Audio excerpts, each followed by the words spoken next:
You ask Tiger to solve. This deals with linear equations with one unknown.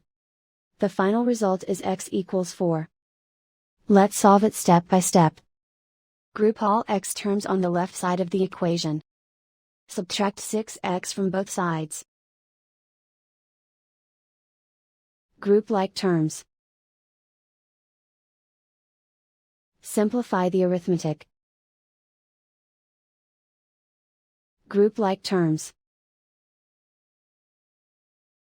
Simplify the arithmetic.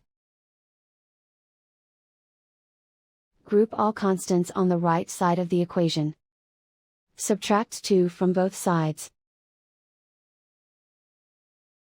Simplify the arithmetic.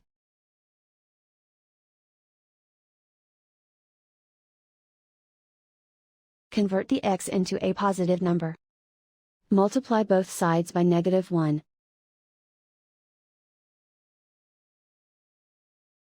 Remove the ones. Simplify the arithmetic.